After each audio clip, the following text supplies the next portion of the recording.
নমস্কার, আশা করি সকলে ভালো আছেন। আজকে আমি একটা নতুন ভিডিও নিয়ে এসেছি, কৃষক বন্ধুর স্ট্যাটাস কিভাবে চেক করবেন।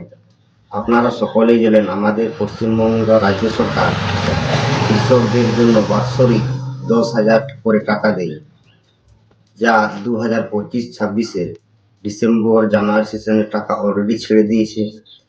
যদি আপনার অ্যাকাউন্টে না ঢুকে থাকে বা আপনি কোনো মেসেজ পাননি বা আপনি বুঝতে পারছেন না, কি করে বুঝবেন আপনার টাকা ঢুকেছে কিনা, তো তা কিভাবে স্ট্যাটাস চেক করতে হয় তা আমি এই ভিডিওর মধ্যে আপনাদের কাছে শেয়ার করছি। ভিডিওটি যদি ভালো লাগে, আপনার সাহায্য এসে থাকে, অবশ্যই ভিডিওটিকে শেয়ার করবেন, লাইক করবেন এবং চ্যানেলটিকে সাবস্ক্রাইব করে রাখবেন। তো প্রথমে আপনার মোবাইল ফোনের গুগল ক্রোম ওপেন করবেন এবং সেখানে টাইপ করবেন কৃষক বন্ধু।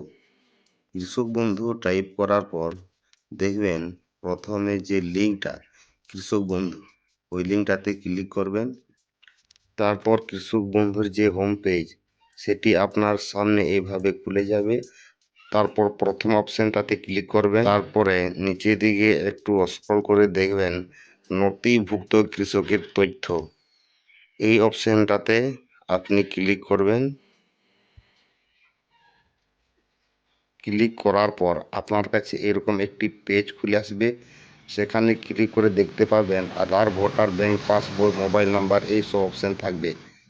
আপনার কাছে যেটা থাকবে আপনি সেটা সিলেক্ট করবেন। সিলেক্ট করার পর এখানে নিজের ওই আইডি নাম্বারটা দেবেন। নাম্বারটি দেওয়ার পর নিচে যে চেক বক্স দেওয়া আছে ওখানে আপনি ক্লিক করে ভেরিফাই করে নেবেন।